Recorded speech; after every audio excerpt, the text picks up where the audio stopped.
Friends, तो हम लोगों ने पिछली कक्षाओं में गृह प्रबंधन की परिभाषा और निखिल और डार्सी के अनुसार गृह प्रबंधन कैसे होता है, जिसमें आयोजन, नियोजन और मूल्यांकन 3 प्रकार के बताया गया है।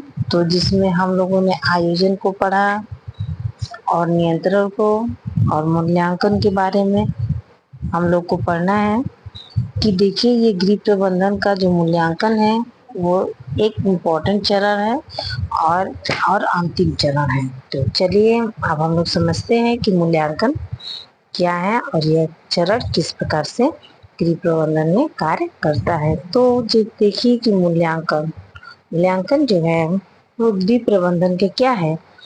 एक मूल्यांकन व्यवस्थापन प्रक्रिया का अंतिम चरण, मतलब ये अंतिम चरण इसको माना जाता है, क्योंकि जब हम प्रक्रियाएं कर लेते हैं उसके बाद लास्ट में हमको क्या करना पड़ता है, मूल्यांकन करना। जब किसी भी कार्य के लिए मान लीजिए पहले हम उसका आयोजन करते हैं, प्रथम चरण, उसके बाद से उसका आयोजन करने के बाद से हम उसका आयोजन संगठन करेंगे। ठीक है, आयोजन करने के बाद हम संगठन करते हैं, संगठन करने के बाद उसको क्या करते हैं, नियंत्रण करते हैं, और नियंत्रण करने के बाद से हमारा जो लास्ट स्टेप आता है वो क्या है, मूल्यांकन। तो इस प्रकार से हम मूल्यांकन के बारे में समझते हैं कि मूल्यांकन जो है व्यवस्थापन प्रक्रिया का क्या है, अंतिम चरण है।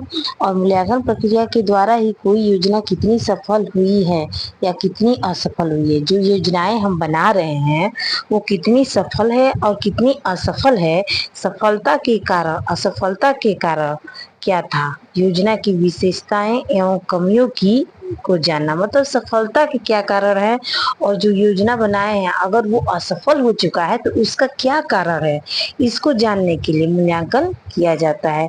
या उसकी विशेषता और कमियों को भी जानने के लिए, जैसे जो योजनाएं हम बना रहे हैं उस योजना की क्या विशेषता है, उसमें क्या कमी है, तो ये सब जानने की जो प्रक्रिया वो किसके द्वारा संचालित होती है, तो ये मूल्यांकन के माध्यम से ही संचालित होती है।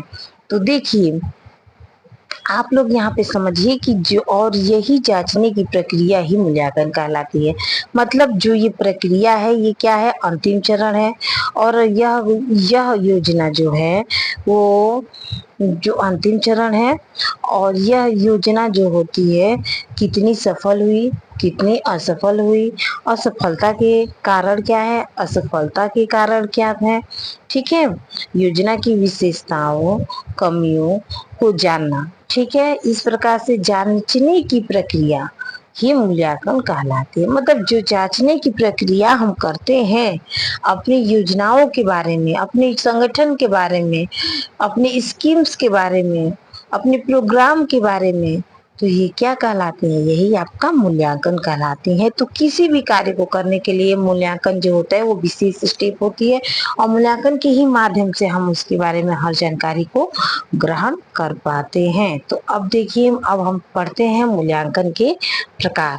तो मूल्यांकन तो हमने किया, मूल्यांकन के प्रकार के बारे में समझते हैं कि मूल्यांकन कितने प्रकार के होते हैं। तो देखिए, मूल्यांकन के जो प्रकार होते हैं वो है, पहला इसमें है, पहला जो प्रकार है वो सर्वोपरि मूल्यांकन, मतलब सबसे पहले जो मूल्यांकन होता है सर्वोपरि, सबसे ऊपर। उसके बाद सविस्तार, मतलब विस्तार से जो मूल्यांकन किया जाता है। उसके बाद सापेक्ष, जो सामने मूल्यांकन किया जाता है। निरपेक्ष, जो सामने की सापेक्ष के जो विपरीत मूल्यांकन होता है उसी को हम निरपेक्ष कहते हैं।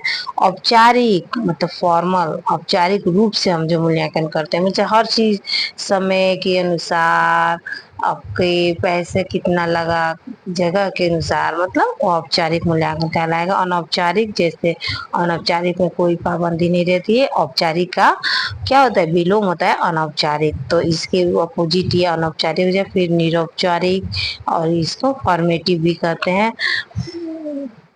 उसके बाद से निर्माणात्मक इनफॉर्मल में आ जाएगा, निर्माणात्मक, फॉर्मेटिव और संकलनात्मक सोसाइटी। तो इस प्रकार से आपके ये मूल्यांकन हुए। अब ये देखिए हम इन सब को बारे में सर्वोपरि मूल्यांकन में क्या होता है समझ लेते हैं एक एक को अच्छे से कि क्या कहा गया है। सर्वोपरि मूल्यांकन में क्या बताया गया है, तो पहला जो है आपका सर्वोपरि मूल्यांकन। तो इसमें कार्य का ऊपरी तौर पर मूल्यांकन किया जाता है। नहीं, सर्वोपरि माने ऊपरी तौर पर इसका मूल्यांकन कर दिया जाता है। इसमें बहुत ही गहराई से मूल्यांकन प्रक्रिया नहीं की जाती, मतलब इसमें बहुत ही हम गहराई से जाने की कोई आवश्यकता नहीं पड़ती है। प्रबंधक सरसरी निगाह से ही कार्य को देखते हुए मूल्यांकन करता चला जाता है। प्रबंधक जो क्या होता है, सरसरी निगाह से कार्य को देखते हुए प्रबंधन करता चला जाता है। अब दूसरा मूल्यांकन क्या है, सविस्तार। मतलब अब हम समझते हैं कि सविस्तार मूल्यांकन कैसे है।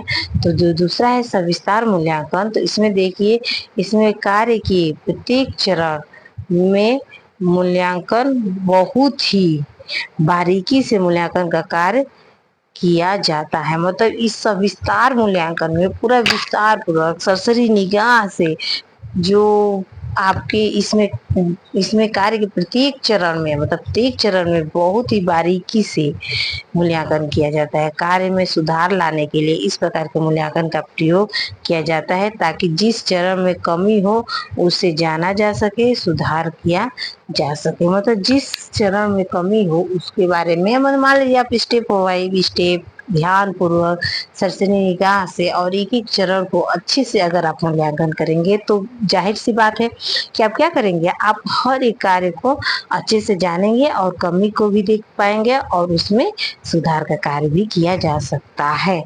तो इस प्रकार से हमने पढ़ा सविस्तार मूल्यांकन के बारे में। अब हम लोग आगे देखते हैं नेक्स्ट जो इसका बिंदु है तीसरा नंबर की सापेक्ष मूल्यांकन के बारे में। तो चलिए सापेक्ष मूल्यांकन के बारे में हम लोग देख लेते हैं कि सापेक्ष मूल्यांकन क्या है। तीसरा सापेक्ष मूल्यांकन, इस मूल्यांकन में योजना के समाप्त होने पर लक्ष्यों की प्राप्ति कितनी हुई है इसका तुलनात्मक अध्ययन किया जाता है। सापेक्ष मूल्यांकन में क्या किया जाता है, मतलब योजना जब समाप्त आपकी हो जाएगी, जब आप योजना समाप्त कर लेंगे तो लक्ष्यों की प्राप्ति कितनी हुई है इसका हम तुलनात्मक अध्ययन करते हैं। मतलब आपका जो अध्ययन होता है वो तुलनात्मक होता है, ठीक है। और चौथा देखिए निरपेक्ष मूल्यांकन। अब हम लोग चलते हैं कि सापेक्ष तो देख लिए कि इसमें क्या होता है, सापेक्ष में कभी भी आप याद रखिएगा इसमें तुलनात्मक अध्ययन होता है। अब आते हैं निरपेक्ष में। तो निरपेक्ष मूल्यांकन क्या है, तो इसमें मूल्यांकन के में बिना किसी तुलना के सफलता का पता लगाया जाता है। इसका प्रयोग अल्पतम होता है, मतलब इसमें तुलना नहीं किया जाता है, ठीक है। इसमें बिना तुलना के ही हम सफलता का पता लगाते हैं। इसका प्रयोग अल्पतम, मान लीजिए हम तुलना करेंगे नहीं, किसी से कंपेयर करेंगे तो हमको क्या पता चलेगा कि हमको प्रॉफिट हुआ है कि लॉस हुआ है, कि हमारा जो मूल्यांकन है वो किस प्रकार से हमको, तो हम अपने मूल्यांकन के बारे में तो कुछ समझ नहीं पाएंगे, जाहिर सी बात है बहुत कम हमको जानकारी मिलेगी और इसी के कारण इसका प्रयोग अल्पतम होता है। अब आ जाते हैं हम पांचवा नंबर औपचारिक मूल्यांकन। औपचारिक मूल्यांकन क्या है इसके बारे में चलिए समझ लेते हैं। तो देखिए इसमें मूल्यांकन का कार्य एक निश्चित कम समय तथा व्यवस्थित किया जाता है। मतलब कम समय में निश्चित मूल्यांकन का कार्य कम समय में तथा व्यवस्थित किया जाता है और साथ ही साथ तुलना पर भी कार्य किया जाता है। तो इसे औपचारिक मूल्यांकन कहते हैं। मतलब इसमें तुलना पर भी कार्य किया जाता है और यह क्या होता है, निश्चित कम समय तथा व्यवस्थित किया जाता है। मैंने जो औपचारिक होता है वो निश्चित समय और व्यवस्थित रूप से किया जाता है, इसमें तुलना पर भी काम किया जाता है। तो इस प्रकार के मूल्यांकन को हम क्या कहेंगे, औपचारिक मूल्यांकन कहेंगे। तो अब हम आ जाते हैं आपके नेक्स्ट पॉइंट पे कि अनौपचारिक मूल्यांकन क्या होता है। तो हम लोगों ने तो औपचारिक मूल्यांकन को समझ लिया, अब हम अनौपचारिक मूल्यांकन को समझेंगे कि ये होता क्या है। तो देखिए यह औपचारिक मूल्यांकन का ठीक विपरीत होता है। मैंने बताया कि औपचारिक मूल्यांकन का जो ठीक विपरीत मूल्यांकन होता है उसी को हम क्या कहते हैं, अनौपचारिक मूल्यांकन कहते हैं।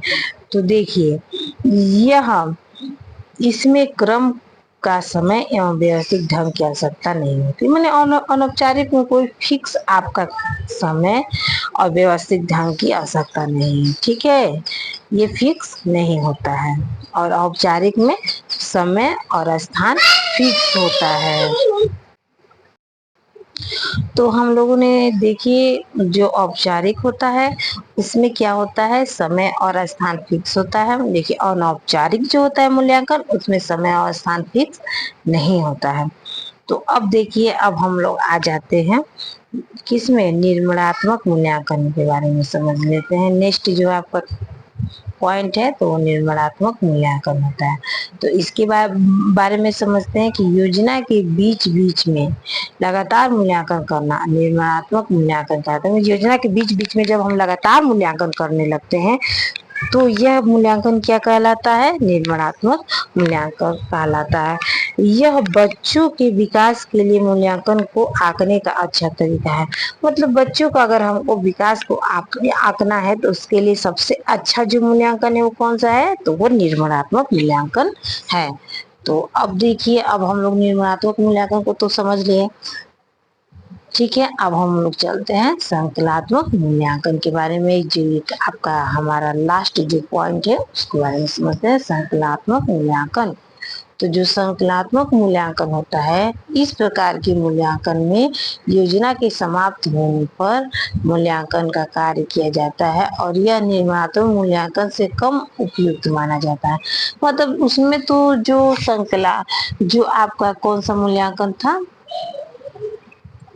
देखिए मैं बता रही हूँ, जो आपका ये क्या था, निर्माणात्मक। तो निर्माणात्मक मूल्यांकन में बीच बीच में लगातार मूल्यांकन करना निर्माणात्मक मूल्यांकन होता है।